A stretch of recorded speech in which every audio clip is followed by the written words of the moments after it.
You know, looking back, it's kind of funny to think about my relationship with the RPG genre. I've always been a big fan of stories, so naturally I gravitated to it.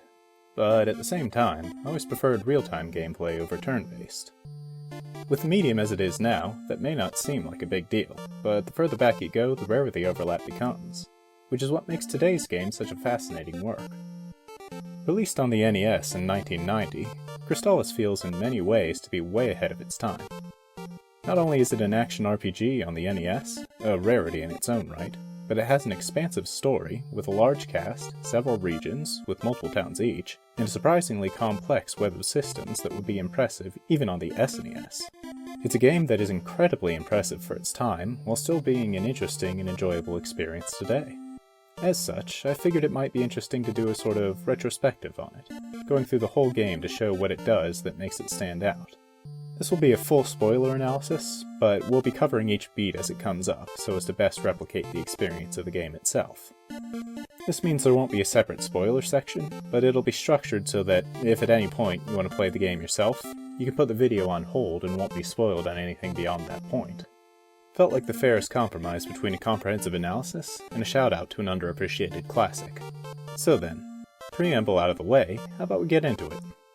First, the premise. In the fantasy world of Earth, in generations after the world was brought to ruin by the dark forces of thermonuclear warfare, we take control of a young magician awakening from cryogenic sleep? Hang on, this may not be as fantasy as we're led to believe. And that's the first hook of the game for me. In an era where playing genres straight, no frills, no twists, hadn't even had a chance to get old for the nascent medium, Crystalis went ahead and said, nah, I'm gonna do it anyway. What we end up with is a game that first presents itself as a fantasy, but the more you play, the more that facade is stripped away, revealing more and more the game's disguised sci-fi nature. Even in the intro, we're already getting hints of this, with the monsters actually being animals mutated by the subsequent fallout. To put this into perspective, the game this idea might bring to mind, the first Fallout game, wouldn't release for another 7 years at this point. And honestly, even aside from the context of its release here, that kind of bait and switch is just a fun way to tell a story, so I'm already invested. Well, back on topic. We awaken from stasis to find ourselves without any memories, knowing neither who we are or why we were sleeping there. Stepping out of the cave, we're seen by a passing villager who runs away screaming. Probably a good sign. Oh, and the cave explodes behind us. But don't worry, it's fine. See? Anyway, we follow the panicked man to the village of Leaf, a quaint little town of cold winds and warm people. Wandering around the village, we find ourselves in the Elder's house, who seems to be expecting us. Apparently, by virtue of waking up in a cave, we are deemed to be their last hope to defeat evil. I guess I've heard of lower bars for heroism. Regardless, it's hard to complain when we get a free sword out of the deal, so we might as well roll with it. After that, we visit the house next door, where a man inside immediately throws a bag of money at us. Nice! Looks like that sword's coming in handy already. Or, wait. Apparently the money is from a wise man named Zebu. Maybe he was the one who told the Elder about us. Anyway, with funds secured, we grab some armor from the shop, and we're off to the Valley of Wind. Once outside town, we're introduced to the game's combat system in typical NES fashion. Sink or swim. In fairness, it's a 2-button console. How complicated could it be? So it looks like Sword is on B, because while we might be a magician, we're not a heathen. A, on the other hand, doesn't seem to do anything yet. Not even interact, actually, as that's done just by bumping into things. Run into NPCs to talk to them, doors to go through them, and enemies to take damage from them. As for start and select, they seem to be the status screen and inventory respectively. Anyway, combat. Tap B to stab your sword, hold it to charge an attack. Release once charged and you'll fire a projectile with another stab. Guess that's a wind bullet, considering our sword is the Sword of Wind. Since the stab is so short, and even thinner, it proves a bit difficult to land safely on a moving enemy, so charge shots seem to be the name of the game here. We're given a chance to practice against the staple starter mobs of JRPGs. Cute little slimes just minding their own business, and more aggressive tiger men? Well, that's different. Either way, they're not too much trouble, so it doesn't take too long to feel comfortable enough to start exploring further. Making our way west, we enter another cave, within which waits Zebu. He tells us to get the windmill working, and in exchange he'll teach us magic. Seems like a good deal. And I remember a villager mentioning a windmill up north, so our heading is set. But before that, a stop by town. See, another villager, the guy who saw us explode out of the cave, mentioned the windmill guard was always sleeping. And what does the item shop just happen to stock? Alarm flutes. Going off the name, I imagine we'll be needing that soon, so we pick one up. Sure enough, heading north, we find a cave leading to the windmill, with a dude taking a nap in a side passage. After some gentle persuasion, he jumps to his feet. Asking us not to tell Zebu, he hands us the windmill key, and mentions a strange ball hidden in the caves that can break rock walls. Something to keep an eye out for. Making our way further, we come out in front of the windmill. After getting it started with a key, we step back outside to see that, sure enough, it's running again. And the cave is exploding again. Yeesh, what are the rocks made of around here? Well, guess that's our next route. Oh, I should mention now before I forget. But to use items, you select them from the inventory, and then it'll be used on your next B press. Guess we're still saving the A button for something else. That's actually why I ended up stabbing the guy awake. Well, at least that was the main reason. Anyway, after making our way back around to the new cave entrance, we're stopped in our tracks by a dialogue box. A disembodied voice tells us we did well and teaches us the magic of refresh. Guess that's Zebu. How convenient. I'd actually completely forgotten to report back to him after starting the windmill, but I guess the devs had me covered. As for the magic, you equip it in the inventory, then use it with A, provided you have the MP, of course. In this case, refresh will restore HP while you have A held, allowing you to ration healing precisely if you like. Well, time for our first dungeon, for lack of a better term. Inside is a series of cave passageways that gives us the first chance to test our navigation skills. Nothing too complicated, but I did get turned around once or twice. We pass by an odd-colored wall that just screams, "Remember me for later!" So I make a mental note of it and keep going. A little further on, we find the ball of wind. What do you want to bet this is what the windmill guard was talking about? Equipping it unlocks a second level to our charge attack. The projectile it fires, besides being bigger and stronger, also has the ability to pass through walls. Kind of like the wave beam in Metroid. Definitely makes it easier to hit those bats, I think they're supposed to be. They kind of always looked like leeches to me, but I think bats make some more sense flying around in a cave. Then again, tiger men, so who knows. Anyway, back to the odd wall. Sure enough, the level 2 destroys it, granting us access to the last section of the caves. We soon come upon what's clearly a boss room, and chicken out to rest and restock back in town. Once that's done though, it's time to take on the first boss of the game. Dracula here doesn't actually do much himself, just teleports around the arena, but he does summon leech bats to attack you. Try getting them to sync up by circling around to avoid taking hits, and sneak in hits on the boss where you can. Don't worry about attacking the bats, since the boss will just resummon them. Keep it up, and before long the morning sun will vanquish the horrible night. Just like in the Legends, Vlad drops rabbit shoes when he dies. These here are easily the best items in the game, because equipping them allows you to jump with the A button, provided you don't have magic equipped. And while it's only situationally useful, it's universally satisfying to spam. Exiting out the other side of the cave, we find ourselves in Cordell Plains, on the outskirts of Brynmaer, a merchant town nestled in the foothills of Mount Saber. As you might expect from a merchant town, there are a number of shops to make use of, including a pawn shop to sell off any items we don't need. Immediately upon entering town, we meet a merchant called Akahana, who's apparently lost his statue by the river. Guess we'll go look for that later. Talking to the townsfolk, we learn a bit about the area. One mentions rumors of a village of only women. Others talk about a poison forest to the east, which is home to the village of Oak, whose residents don't speak our language. One of the tavern-goers mentions a wise man to the north, while the rest tell us a bit about Mount Saber itself, including one guy who dashes out of the tavern, hoping to strike it rich from some ore there. Honestly, I'm already surprised by how informative chatting to NPCs is in this game. Maybe it's just my limited experience with the console, but when I think of NES townsfolk, I think Zelda 2 at best. Sure, that game had them give important hints from time to time, but by and large, talking to them got you the same few canned responses over and over. And even the useful stuff was mostly just hints, and didn't really flesh out the world or side stories much. To be fair, Zelda 2 also had a pretty notoriously spotty translation, so maybe some of that was in the Japanese script, but I don't know enough to say. Anyway, to rein this tangent back in, I'm pleasantly surprised how much there is to the regions and peoples in this game already, and we're only on the second town. Hopefully this keeps up throughout the rest of the game. Back to it then. After resting at the inn, we leave town. Heading east, we come across the river Akahana mentioned. We search around the banks for a while until we find what we're looking for in some brush across a bridge. We'll return to that in a minute, but while we're out here we might as well check up on the wise man up north. He points us to Brynmaer. Okay, guess we'll talk later then. Back in Brynmaer, we hand the statue of Onyx over to Akahana, who gives us a gas mask in exchange. Yeah, that's just straight up a gas mask. No fantasy flair or nothing. Well, I guess that means we can check out the bad smell forest now. Just to be safe, I farm up some money for a new set of armor before heading east to the forest. Along the way, we see the first real use of the rabbit shoes, allowing us to jump over these toxic pits without harm. Once inside the forest, we take a good whiff of the bad smell air, just to see. Yep, smells bad alright. Okay, gas mask on. Wandering north, we find ourselves in the village of Oak, and sure enough the people? Rabbits? Here? Don't seem too chatty, just telling us to go in peace over and over. What a polite way to say get lost. Well, guess I'll take their advice for now and take a hike.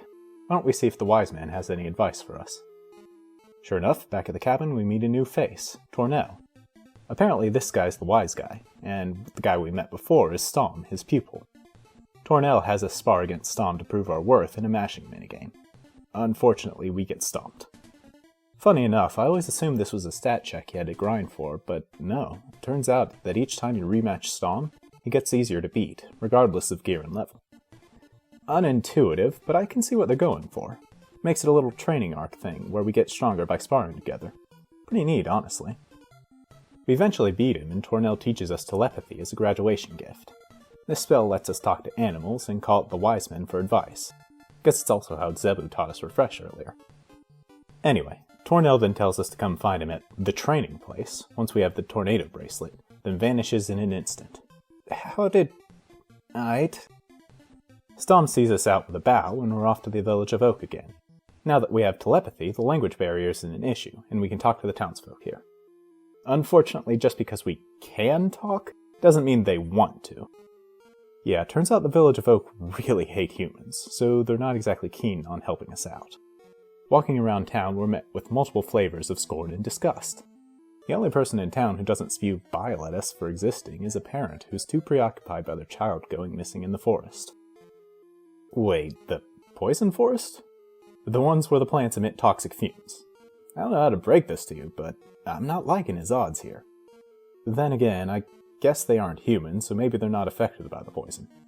You'd hope so, at least, considering it's right outside the gate. Well, better go look for the kid, just in case.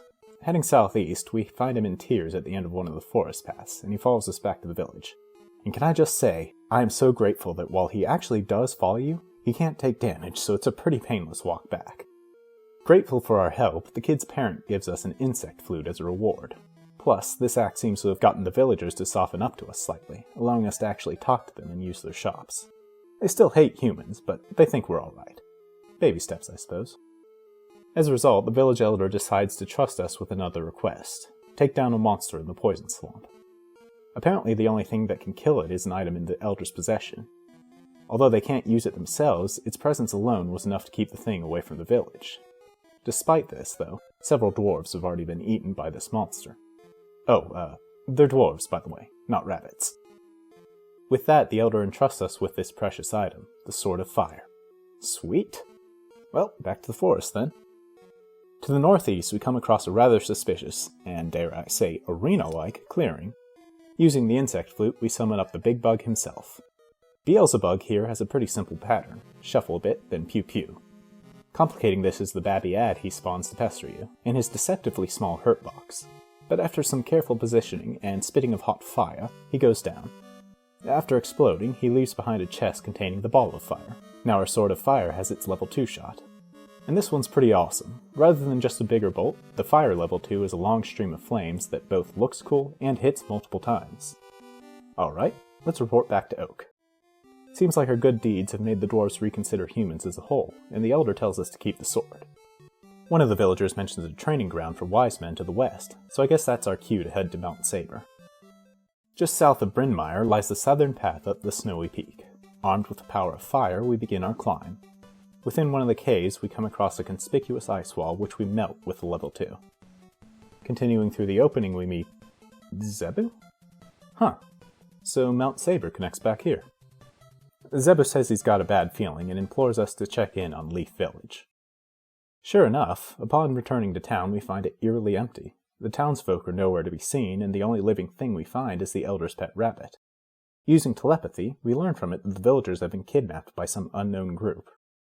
With no further leads, we head back the way we came to explore the rest of Mount Saber. Maybe we'll find some clues there. Exploring more of the mountain, we find our path blocked by these ice slides.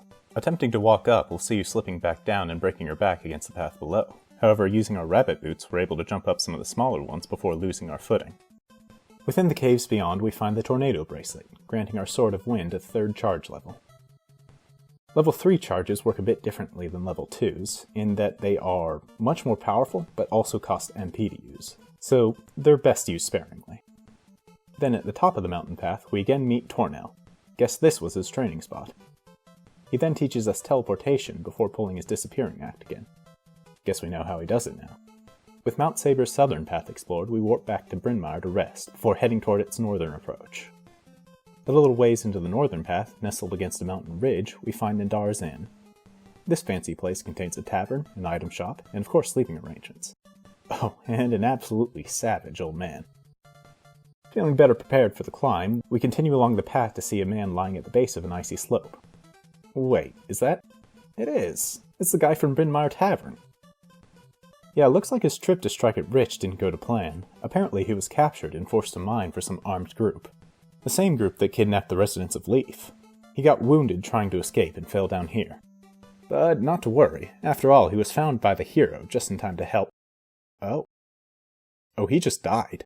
Yeah, that is a corpse. Damn. I was not expecting this NES game to have a body count. Okay. Consider my expectations adjusted. Well, since we weren't able to save him, the least we can do is avenge him.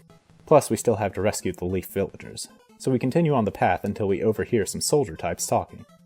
Listening in, we hear who this mysterious group is at last, the Dragonia Empire. Yeah, apparently we woke up from our cave nap just in time for their invasion. Let's see if we can't dissuade them, then. Taking up our sword in the name of Leaf and in memory of Tavern Guy, we strike with the power of justice. Which hits for 0 damage. Yeah, turns out justice doesn't outweigh being underleveled. After a quick grinding session, though, we return in a much less dramatic fashion. The soldiers are kind enough to roll our engagement from the top, though. Real class act, these brutal expansionists. With the entrance guards taken care of, we proceed into the caverns beyond. After navigating a maze of monsters, we start seeing soldiers again, confirming we're on the right path. And sure enough, it's not long before we find the villagers' cells. After breaking them free from their icy prison, we find a prison key. Huh. Well, what's that for, then? Well, I guess the job's not done until we take out the boss, so let's continue on for now. At the summit of Mount Saber, we come face to face with their leader, General Kelbesk, of Dragonia's finest 4. After a stressful scuffle with him shooting white projectiles on a white background, we manage to force his retreat. On his way out, he drops a flame bracelet, so now we have level 3 fire as well. Neat. Behind the arena, we find a gate. Using the key of prison, we open it up and find the Elder of Leaf inside. He's relieved to know the villagers are safe, and directs us to continue on to Portoa, whose queen is known for her strange powers. Sounds important. Melting the ice wall behind him, we proceed further into the cave. Down the corridor, we're telepathically contacted again by Zebu, this time to teach us paralysis, which will apparently be useful in the next town. After that, we emerge to a warmer environment, slide down an ice slope, and arrive at Waterfall Valley, right by Portoa. Heading west, we enter the city of Portoa, the capital of water. Named so both for its port and the river of meltwater from Mount Saber that cuts through its center. We've already been pointed to look into the Queen, but first let's check out the town itself. Fitting of a capital city, it's a big and bustling place, with an inn, an item shop, a gear shop, and a pawn shop. Additionally, on the far side lies the dock, though we can't use it yet. And to the northeast is a fortune teller, though they don't seem to be in right now. Lastly, of course, is the palace in the northwest, full of guards and servants busily going about their days. With the town surveyed, let's go see the Queen. She seems pretty happy to see us, and takes an interest in our stories of the wider world. After chatting for a while, we leave her to rest and explore the town some more. Wandering around, we find ourselves back at the fortune teller's house, and luckily for us, she's in. She reads our fortune and predicts that the Queen's ready to take our audience again. Huh. Well, alright, guess we'll go see. Sure enough, back at the palace, the audience chamber is open, and we're able to talk more with Queen. Mostly small talk, as she asks how we're settling into town. Before we know it, it's gotten late again and leave for the day. Later on, we find the fortune tellers back again, and she once again directs us to visit the Queen. Today, during our talk, the Queen makes a confession. Turns out she secretly wishes she were an adventurer like us. Guess I can't blame her. Royal duties seem like stuffy business, and she seems pretty restless herself. One of her retainers even comments on her somehow disappearing occasionally. Could she be sneaking out to experience the world on her own? Repeating these mundane days, we chat with the Queen about little things of little consequence. Gossip like the portman's temperament, or her cook's manners, but soon enough we grow restless ourselves and embark on our adventure once more. Following some clues from the townsfolk, we head to a suspicious cave hidden behind a waterfall to the northeast. Venturing inside, we find all sorts of nasty creatures, from poisonous crustaceans to straight-up mimics. Also poisonous, by the way. However, before long, our way is blocked by two stunningly lifelike statues. Examining them doesn't yield any further information, and we can't seem to move them, so it looks like we've done all we can for now. Might as well head back and check in on the Queen. Back at Portoa Palace, we have another audience with her. It seems like she's heard rumors of the cave as well. She asks us to look into it, and gives us the flute of lime. Before we head out again, might as well stop by the fortune teller. She offers a vague warning, but doesn't elaborate further. Ominous. Well, guess we're off to the cave again. Making our way back to the room with the statues, we try using our new flute. Upon playing it, the statues turn back into people. Yeah, as you might have guessed, those realistic statues were actually victims of petrification, which playing the flute of lime cured. One of the victims gives us a clue on where to find the fog lamp, which the boatman is looking for. But for now, we head deeper into the cave. Sneaking our way past some medusas, which we're unable to hurt, we find another petrified person. Is that Akahana? Yeah, one of the villagers mentioned he came here. Guess he got caught by medusas. Unfortunately, we don't have a flute to cure him with, as apparently they're single-use consumables. I have to wonder how exactly we're playing them to break them after one use, but I suppose we're a spell sword, not a bard. We're probably trying our best. Thankfully, though, we find another flute a little further in. After healing him with it, Akahana gives us the shield ring as thanks. This accessory modifies our shield defense when equipped. Oh, right, I should probably explain how your stats work in this game. Well, the short of it is, you have attack, which is a combination of your inherent attack and your equipped swords. Then you have two defense values, armor and shield. They seem to be combined for damage calculation, but they're split on the status screen because of items like the shield ring, which modify one or the other individually. Anyway, back to spelunking. Taking the long way around the river, we find the Sword of Water. With it, we can finally damage the medusas here, who net us some hefty XP. I mentioned earlier that each sword has an attack value, right? Well, in addition to each being stronger than the last, they also have an elemental typing. Certain enemies are immune to certain elements, so in addition to attack, you also have to have the right sword to damage them. This allows the devs to construct a more carefully crafted difficulty curve, as showcased here. Not only were we forced to avoid the medusas, an enemy with a scary status, before getting the Sword of Water, but after we got it, we gained access to a much faster way to earn XP, allowing us to leap to a higher level exactly when the devs wanted us to. A pretty neat way to handle balancing, honestly, even if swapping weapons can get tedious at times. Back on topic, though. With the cave explored, we head back to town where the Queen directs us to the lime tree in South Lake. Once there, we meet Rage, the protector of the tree. In addition to his dramatic entrance, emerging from the depths of the lake, the dude's name is literally Rage, so you know this guy isn't to be messed with. Seeing we have the Sword of Water, he gives us the Ball of Water, unlocking its level 2 charge shot. Then, before returning to slumber, he tells us to protect Messia. Well, with a name that subtle, odds are they'll be important. Anyway, water's level 2 is a bit different from wind and fire. Besides just being a stronger shot, it also has the ability to form ice bridges in the shallows, which we use to enter the chamber beyond. Inside the lime tree, we're met with a familiar sight. Looks like another cryo chamber, though this one seems to be empty already. Instead, its former occupant Messia left behind a holographic message asking us to catch up to her in Dragonia. Guess she went on ahead into the belly of the beast alone. Returning to Portoa once more, we find the queen is out again. However, now that we have the ball of water, we can do a little investigation of our own. Using paralysis on the guard, we sneak into the audience chamber to find it empty. Going through the door and back, we find a secret passage leading out of the palace. Using our sword, we freeze the shallow parts of the channel to proceed, eventually emerging in the fortune teller's house. Yeah, it turns out the queen had been sneaking out to play fortune teller this whole time. Guess that explains a lot, but there's still more to go. Leaving through the door on the other side, we head further into the channel until we find ourselves in what seems to be a secret underground cathedral, stained glass and all. Waiting for us behind the altar is none other than the queen herself. She reveals that not only was her fortune teller disguise an act, but her queen persona was as well. In reality, her true identity is Osuna, one of the wise men. She teaches us Recover, which cures status ailments, and promises to teach us Barrier if we can calm the whirlpools of the angry sea. Well, if we're going to sea, we'll need a boat, so it's time to follow up on that clue the guy in the waterfall gave about the fog lamp. But first, let's make sure we're not missing anything in the channel. Following the water north from the cathedral, we find an injured dolphin beached on the bank. After giving him some medicine, he gives us a shell flute, which we can use to call him when we need his help. Guess we now have a little dolphin buddy. Oh cool! After creating an ice bridge to cross the river, we head to the eastern cave where we find the fog lamp. Taking it back to the boatman, he lets us use his boat as a sign of gratitude. Heading out onto the dock, we hop into the boat and begin sailing west. After sailing for a bit, we arrive at the mouth of the river, where it flows into the angry sea. We moor our ship to the bank and enter the building before us. Inside, we find a soldier standing watch against Dragonian incursion, and a brash man named Kenzu who is too distraught to talk to us, having lost something of his. You may also recognize him as one of the 4 wise men that telepathy lets you contact. Exiting the building, we see our boat has fled, leaving us stranded on the peninsula. But wait, we have a dolphin buddy, don't we? Let's see if he can help us out.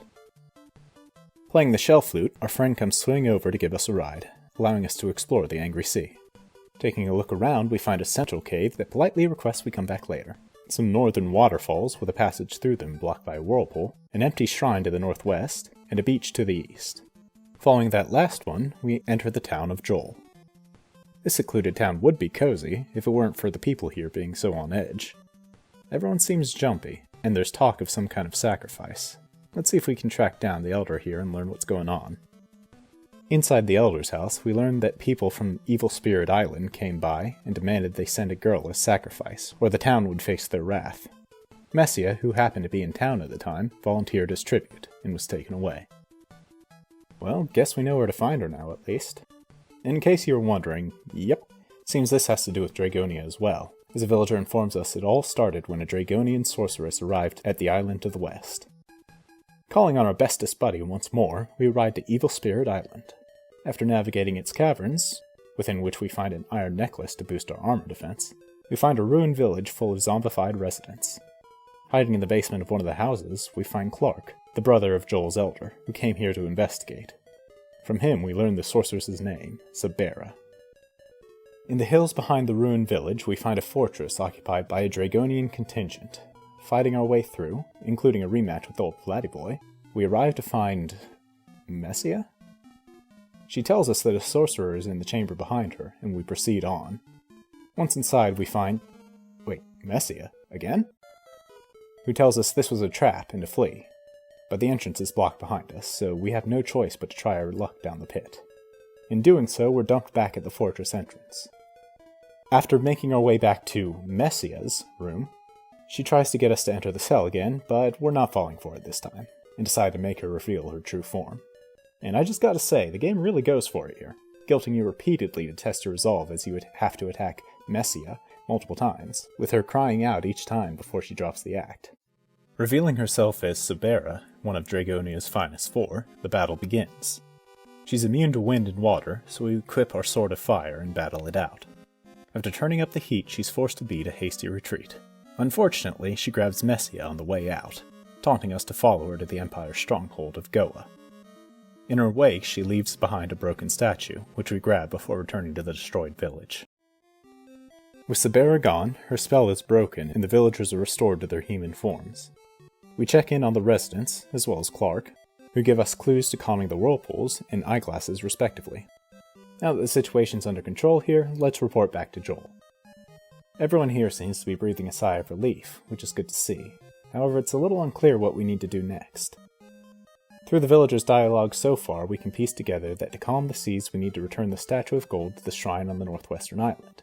We can assume that's the broken statue, and we know there's a glowing lamp in the lighthouse that's said to be able to fix anything.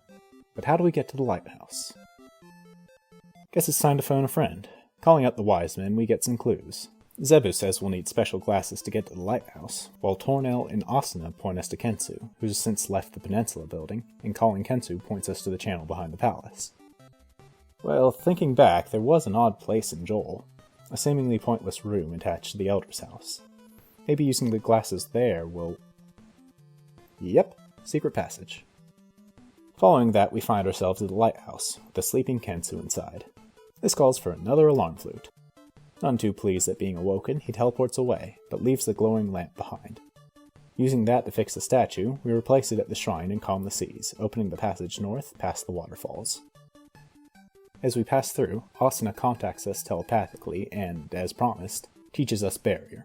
She mentions a grand poobah named Azteca, and tells us that she'll be joining the other wise men in Chiron on Mount Hydra to wait for us, saying something happened that she can't ignore.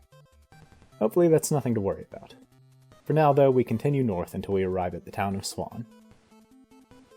Look at that, he even sees us off with a take care. What'd I tell you? Bestest bud. Well, here we are, the border town of Swan. Taking a look around, we find it's occupied by Dragonian forces, something that seems to be taking its toll on the residents, as they either speak in hushed tones about the invaders, or blow off steam at the rated E for everyone speakeasy. I mean, they don't say they're drinking here, but you tell me if these guys sound sober. Plus, with the tavern already filled with Dragonian soldiers, it's not hard to imagine they relocated some of their revelry. Well, hey, gotta deal with the stress somehow, I suppose. Trying to leave through the west side has us stopped in our tracks by an imposing gate. Even after dispatching the guards here, there doesn't seem to be a way through, so it looks like we'll need to head back for now. Talking to the townsfolk coherent enough to hold a conversation fills us in on the latest. Apparently, Dragonia has been bolstering its military might with some new metal strong enough to withstand the magma of Mount Hydra. That contingent that kidnapped the villagers of Leaf? Sounds like this is what they were forcing them to mine. All in preparation to invade Chiron, where Azteca's been gathering rebel forces and refugees alike. Speaking of, checking into the storage shed, we find Stom waiting for us. Was he just expecting us to wander into random buildings for no reason? I mean, yeah, we do that, but I don't know if we want to be known as the guy who does that, you know? Doesn't seem like the most flattering rep. Anyway, looks like he's got a message for us. We need to find Kensu and get him to head to Chiron. Seems like they think Dragonia will march soon, and are gathering their own forces to withstand them. Well, alright, let's see if we can get any pointers on where to look for him. According to Zebu, Kensu's skilled at disguising himself with magic, and tells us to start zapping randos with paralysis. Well, okay, but only because the magical voices in my head told me to do it. So we go around town giving everyone surprise naps until we make our way to the tavern. This guy wasn't here before, was he? Yeah, real subtle dude. I suppose he is the master of disguise, not the master of acting. Well, a quick zap makes him start, and being that basically only wise men resist paralysis, his cover's blown and he teleports away. Guess we're doing this again, huh? Searching around for anyone out of place, we see this new girl at the speakeasy, and while she's got the grammar of a drunk, she's lacking the enthusiasm. So I think we found our mark. Another zap, and sure enough, it's Kensu. He promises to give us some of his power, but first we need to find his pendant for him. Guess that's the thing he's been worried about all this time. I wonder if now is really the time for a quid pro quo, but it's clear how important it is to him, so I guess we can let it slide. All the clues so far point to the palace channel back in Portoa, so we teleport over to take a look. Nowhere to be found on land, so I guess we're searching the water. We call in our goodest boy to give us... Are you serious? Really testing that goodest boy status, huh? Oh, I'm just kidding. I couldn't stay mad at you. We call in our goodest boy to help us search, and after blindly fumbling around for a bit, we find what we're looking for, the love pendant. Back in Swan, we return the pendant to Kensu, who tells us how Asuna gave it to him as proof of her faith in him. Aww. You're still kind of a jerk, but that's really sweet how much you treasure it. As a reward, he teaches us the magic of change. This spell lets us transform into one of the 4 character classes: monk, soldier, merchant, and girl. Remember 33 years ago when I said this game has a surprisingly complex web of systems? This ability is a good example of that. Different forms will get you different reactions depending on who you're talking to. And not just plot critical checks either. We'll get more into specifics as they come up, but for a non-spoiler example, taking the form of a Dragonian soldier will have townsfolk give you the cold shoulder, and other soldiers yell at you to get back to your post. Well, while we're a soldier, let's see if we can't convince those guards to open the gate for us. Easy. It's like they don't even expect someone to magically transform into a friend or loved one to impersonate them, gain their trust, and access things otherwise well guarded. Naive. Well, continuing west, we enter the Goa Plains. We dispel our transformation, as we're unable to fight while transformed, and make our way to Goa. Not much to do here now, but we might as well try and gather some info. Most of the townsfolk give lip service to the Empire, albeit some more confusedly than others. But in one of the houses we hear that the finest 4 have already left for Shiren. That's not good. Especially if the odds he gives are anything to go by. Let's hurry over once we finish snooping around here. Talking to the guard by the north exit, we find it's actually Kensu in disguise. Wait, aren't you supposed to be heading to Shiren? I guess he had the same idea we did, and is scouting out Goa for now. Well, with our reconnaissance done, we take Kensu's advice and make for Shiren to the southwest. At least we do after taking a wrong turn and ending up in Bad Times Desert. Bad Times Desert, where the sand is made of poison. When we reach Mount Hydra, we find Shiren hidden behind a river of lava.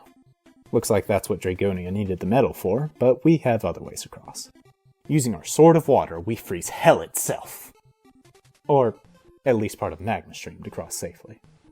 We're turned away at the gate, as the guards don't recognize us, but one stomming later and they let us pass into Shiren.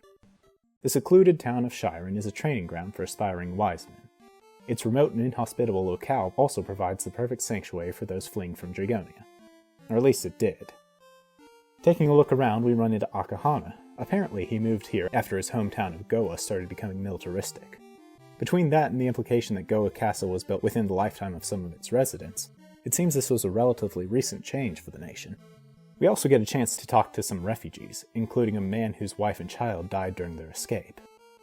Damn, man. I know I've said it before, but it still gets me how this NES game doesn't dance around the topic of death. That definitely wasn't the norm for the time, and even for a while after. Toward the back, we find a clearly shaken Stom, and in the buildings to each side we see Asuna desperately trying to treat the influx of wounded in one, and Tornel running drills with his monks in another. Seems like things are looking dire.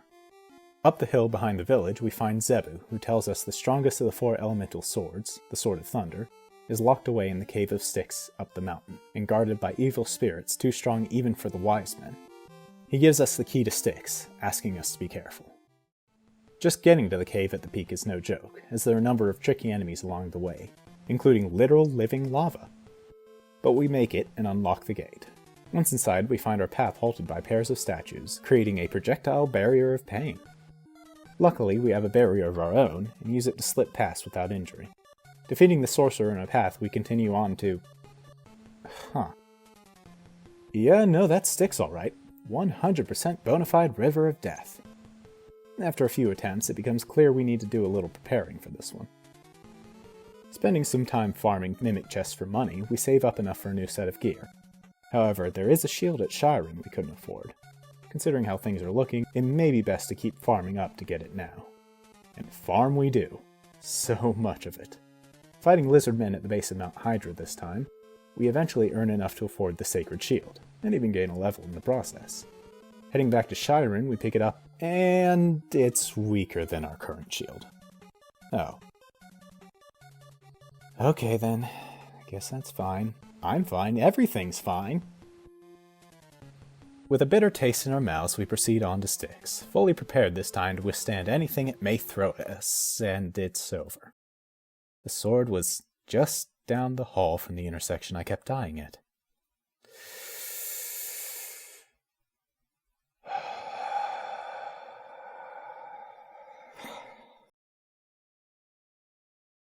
Well, we can finish processing that later, because once we get the sword, Zebu contacts us and tells us Azteca is waiting for us back at Chiron's temple.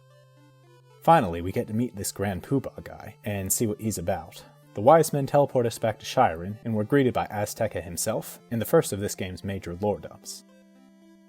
Alright, so if I'm understanding this right, both Messiah and ourselves were put to sleep 100 years ago, while Azteca and the wise men stuck around to guide humanity as it comes back from the brink of extinction.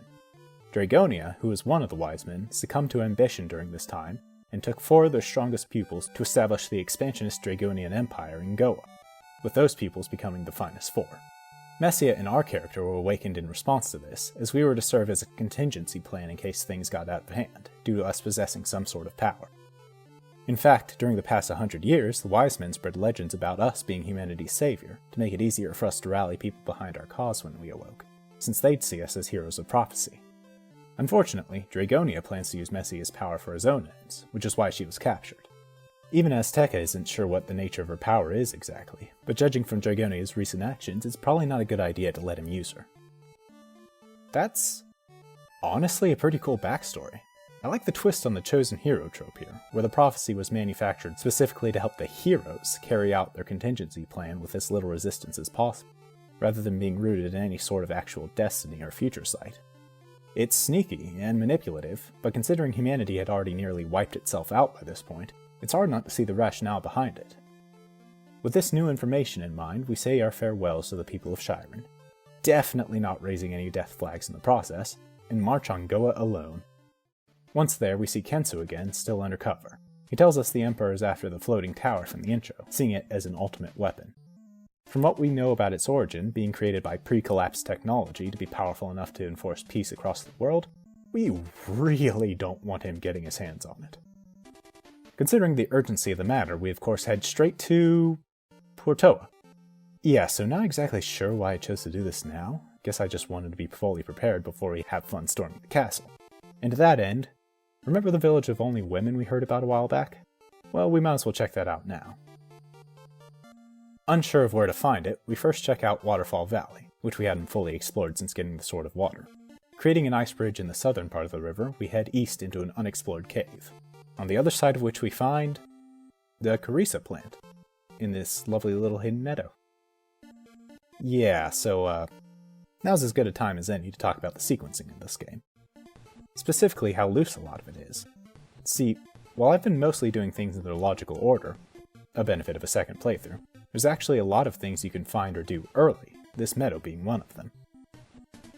This gives the game a fun aspect of non-linearity in several spots because, while you still have to hit the main beats in order, the light Metroidvania-style exploration abilities mean you often unlock more than just the next critical path with each upgrade, something that definitely lends the game some replay value. Anyway, back to it. After not finding the village by Portoa, we decide to check by Brynmaer next. After all, that's where we first heard about it from the townsfolk, and no, I didn't forget that, you forgot! Making sure to stop by the tavern to let this poor guy know what happened to his friend, we venture east from town. Crossing the river with an ice bridge before heading south, we wind up in Amazonas, the town of only women. They react about as well as you'd expect to a man entering town, so we step back outside to get changed. Changing into a woman, we re-enter and are now able to talk with people without being run out of town. Insert 27 years before Breath of the Wild joke. We learn someone named Arillis is looking for a Carissa plant, which we just so happen to have, so we go pay her a visit. As follows the usual pattern, Arillis turns out to be the town's leader. And boy, if she isn't confident. But hey, at least she's hospitable. Well, we take her up on her offer and loot her house for valuables, where we find the Blizzard Bracelet, unlocking our water level 3. Heading back upstairs, we present her with our early gotten gains, in return for which she gives us the Bow of Noon. And hey, seems she's also as free with compliments to others as herself. I respect it. Also, go in peace. Well, with Amazonas down, we head back to Go to finally begin our assault on the fortress, or not. Alright, looks like it's back to Chiron now, on the double. Teleporting over, we arrive to find a sea of corpses, as much of a sea as the NES can render at least, with everyone either being dead or dying in our arms. Looks like we were too late. In the cathedral behind town, we're met by Mado, one of the finest 4 who stayed behind to wait for us. We take up arms in the name of our fallen friends and manage to drive him off, claiming the Ball of Thunder as our prize. Mado flees with a parting taunt, telling us the Empire has captured the Wise Men in addition to Messia, then flies away. I say it's high time we take the fight to them. Blasting open the gates to Goa Fortress with the fury of thunder, we proceed into the enemy stronghold. Inside we find a litany of traps and enemies, including rematches against the 3 finest 4 we've already fought, each of whom are holding a Wise Man captive. Then, in the heart of the structure, we fight Carmine, the last and strongest of the 4. Defeating him yields an ivory statue, and in the room behind him lies the Storm Bracelet, unlocking our final level 3. We use the ivory statue to break the curse on a transfigured Kensu, who tells us the Emperor took Messia to the pyramid in the southern desert, where he plans to use her power to summon the tower. He then teaches us the magic of flight and sends us through a secret passage behind him. And yes, you heard that right. We now have the ability to fly. I mentioned the rabbit boots being the best item in the game, and that's true. But for me, the undisputed best thing in the game is literal flight. Not only does it allow us to cross damaged tiles unharmed, but rivers, magmas, slopes, and all sorts of barriers that had to be bridged or circumnavigated before can simply be flown over.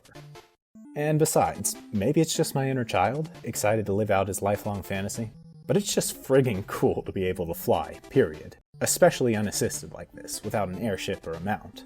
I mean, sure, it's no hoverboard, the objectively best thing any game can have, and no, I will not be taking any questions at this time. But nothing's perfect, after all. This is definitely an acceptable alternative.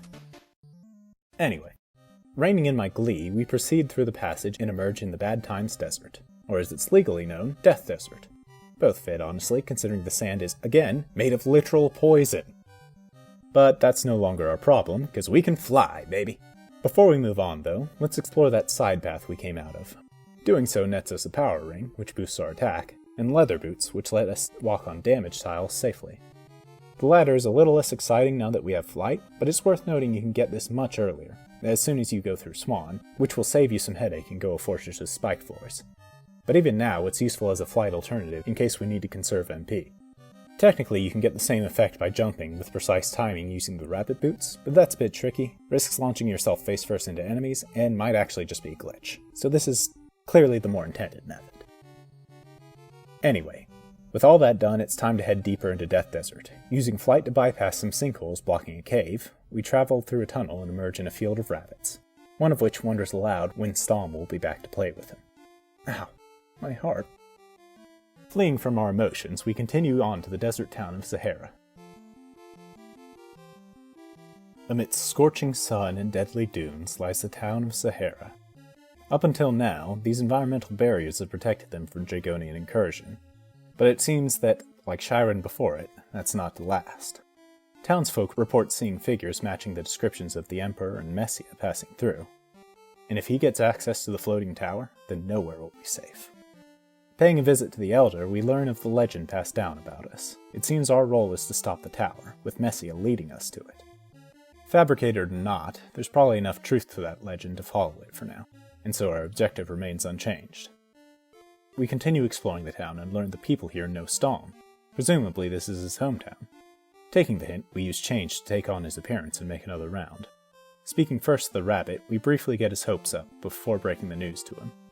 He doesn't believe us at first, but eventually comes to terms with his friend's death. He gives us Deo's pendant, a memento of Storm's that regenerates MP while standing still, and he pleads for us to avenge him. Poor little guy.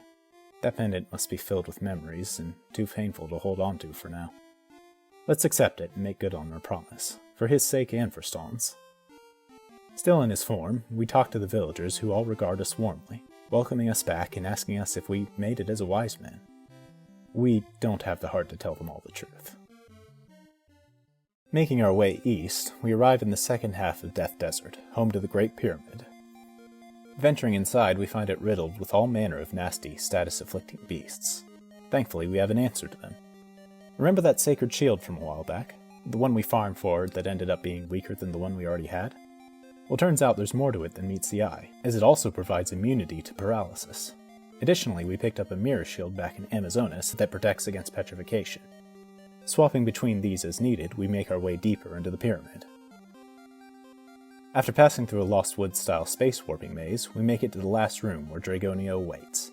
Boastfully challenging us, he takes the first strike and our fight begins. He's got 2 attacks, one a lunge and the other a lightning wave. You'll basically want to avoid being in front of him as much as possible, baiting out the lunge from afar where you can and sneaking in attacks from the side. Keep this up and he'll eventually fall. Picking up the psycho armor he drops, we realize too late that it was a trap and fall to the floor below. There we find a wounded Azteca, who tells us we've yet to fight the real Dragonia, and must hurry to Messia on the highest floor of the pyramid via a secret basement entrance. He gives us the Bow of Truth with which we can reveal Dragonia's true form, and we go on our way. It's at this point where I do a little backtracking to get the last few items we'll need, as well as any optional ones we missed. With flight, the whole of the game's world is now opened up to us, and we'll soon be reaching the point of no return, so it's now or never. Using flight, we pick up the Bow of Sun from the lava crater on Mount Hydra, and the Psycho Shield from Styx, then backtrack to the Oasis Cave in Death Desert for the battle armor, which I just missed the first time around. Then last we stop by Goa in Akahana's form to pick up the warrior ring which he'd left with a friend, as he mentioned before he passed. The battle armor protects against poison, the Psycho Shield paralysis and petrification, despite what the manual says, and the warrior ring grants us a permanent level 1 charge when equipped. With all our business settled, we make our way to the pyramid once more. Entering through the basement this time, we're stopped by 2 stone tigers, one of sun and one of moon. Using the bows of the celestial bodies, we destroy them both, opening the way forward. While we were well equipped to deal with the enemies in the main section of the pyramid, these wiggly guys are another matter. They inflict curse, which not only do we not have a means to resist, but it can't even be cured with her cover, only with a fruit of Rapun, or by leaving the area. This makes it especially dangerous as you can't do anything but move while cursed, leaving you entirely vulnerable. Add to that their massive health pools, and these guys are honestly just best avoided if possible. One fake-out boss room and several spike pits later, we arrive at the room of the true Dragonia. The fight begins as before, but this time we have a trick up our sleeve. Firing the Bow of Truth, his illusion is dispelled and his true form revealed. Our real battle against the demonized Dragonia begins here. He's too powerful to damage normally, so we need to equip the power ring to hurt him. Avoiding what attacks we can, while using barrier to stop the others, we attack his heart when it's exposed. And just be careful, as he also has the ability to curse you, so it's definitely recommended to bring some fruits of Rapun for this fight. After a long and NES straining battle, Dragonia falls, and we find ourselves surrounded by the wise men and a wounded Azteca, who, with his dying breath, delivers our second major lore dump of the game. From the sound of it, Azteca, in pursuit of being a proper guide to humanity, tried to rid himself of all evil, Jekyll and Hyde style. However, those evil thoughts didn't simply disappear, and were instead absorbed into the mind of a particularly powerful psychic, Dragonia the Wise Man. Overwhelmed by the pure distilled desire, he was corrupted by it, and became the conquering emperor we know today.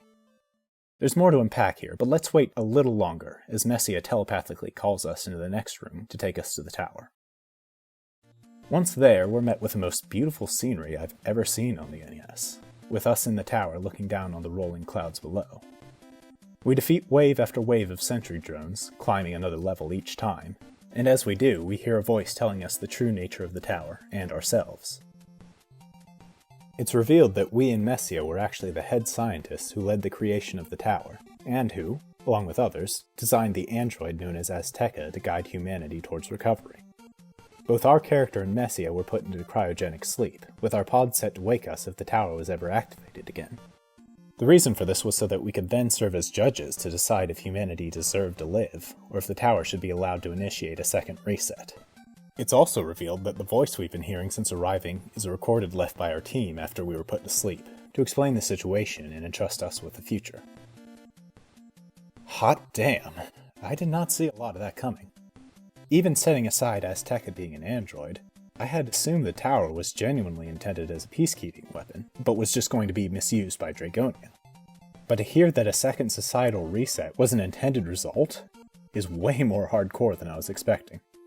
And to saddle that decision on the shoulders of 2 people is pretty heavy. I may be reading a bit too much into this, but that might also explain why we lost our memories, and Messia seemingly didn't. Maybe the reason for that was to leave one person to judge humanity with the benefit of old world wisdom, and the other to have a chance to see them with fresh eyes, unbiased by such knowledge. Having no memories certainly led us to interact with them and form attachments to people far more than we might have had we known our purpose from the beginning. It's easy to imagine that knowledge making a person avoid forming any connections, knowing they might be forced to sever them in the most unilateral way possible. It's doubly heavy knowing that the decision would now have to be made by someone who innocently opened his heart to the world. I can't even imagine how hard that would be. But of course, that's only if humanity was judged unworthy. And thinking back on our adventure, sure, there were some people who did some terrible things. Some powerful people who abused that power for their own selfish ends. But the people? The everyday nobodies just trying to go about their lives?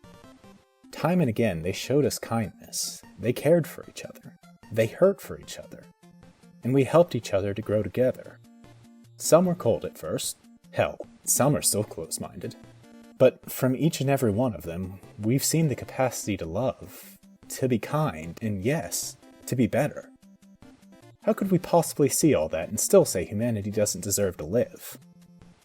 No, I won't have that bullshit. Humanity is here to stay, damn it. With our decision made, we reunite with Messia, who tells us to offer up our swords. With her power, she fuses them together into the one and only Crystalis, the ultimate blade, and the tower's self-destruct key. Armed with the final blade, we proceed to the heart of the tower, where the security system puts up one final fight. But it's pointless. It's over. The decision has been made. We destroy the core in a one-sided fight and plunge our sword into the heart of the tower, initiating its self-destruct sequence. Warping away with Messia to a nearby hill, we watch as the tower falls from the sky, never again to threaten the world with annihilation. And then, the credits roll. So, yeah, that's Crystalis. Honestly, a game that kept surprising me all the way through to the end. I think I'm confident in saying that not only is it good for an NES game, but it's just straight up a good game, period. It's definitely not perfect. There are a few spots that got a little grindy, even if not for long, and the translation is definitely kinda iffy, to the point where I had to infer in a few places what was trying to be said. As a result, you may have a different idea of how certain story beats go, but I think I did my best in finding an interpretation that makes sense to me, while being supported by the text itself. Regardless, I have a lot of love and respect for this game, even more so after making this video, as it forced me to solidify my thoughts on some of the things I was hazy on after my first playthrough. If you're wondering if it's worth playing, well, I absolutely don't regret my time with it. I don't know your tastes, so I can't guarantee if you'll like it like I did, but I can say it gave me more than I ever expected I'd get from it. And I hope, if nothing else, this video helped a few more people understand why that is. Thank you for taking the time to watch all this. I know it was a lot. And have a good one.